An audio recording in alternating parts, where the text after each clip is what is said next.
نہیں میں پوچھ رہا تھا عشق کے ڈیفینیشن. ارے ڈاکٹر صاحب عشق کی تو ڈیفینیشن کوئی بھی نہیں بتا سکا.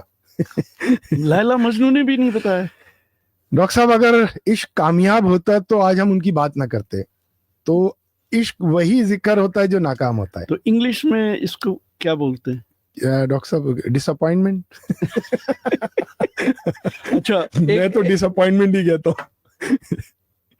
عشق وہ ڈس اپوائنٹمنٹ ہے جو گھر میں اگر روزانہ ایک ہی جیسا کھانا پکے تو اس کو عشق کہتے ہیں. عشق جو ہے محبت سے آگے کے درجات ہیں جس میں انسان جو ہے وہ فنا اپنی فنا کو بقا سمجھ لیتا ہے. جی جو اپنی فنا کو ہم بقا سمجھ لیتے ہیں نا، یعنی ہم جو بھی ہے ہم کر رہے ہیں اس کو ہم اگر بقا میں لے جائیں گے. فنا فی اللہ کی تہ میں بقا کا راز مضمر ہے، جسے مرنا نہیں آتا اسے جینا نہیں آتا.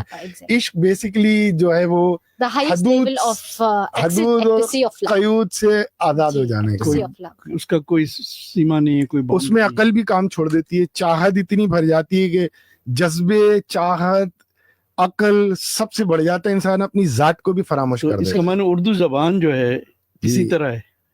بالکل بالکل اتنا ہی سمندر ہے ڈاکٹر صاحب جو آپ کہہ رہے ہیں نا.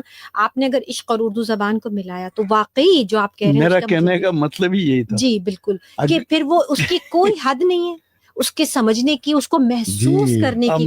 میں یہ بھی چاہ رہا ہوں سننے والے بھی اس پہ سوال. ڈاکٹر صاحب اگر عشق کی ڈیفینیشن اگر ہم تعریف کرنے آئے، عشق بے قراری ہے، عشق کشش ہے، عشق قربت ہے، عشق جذبہ ہے، عشق دل کی کیفیت ہے، عقل سے حدیں پار کرنے کا نام ہے، گہری چاہت کا نام ہے. مطلب عشق کا کوئی ایک نام نہیں ہے.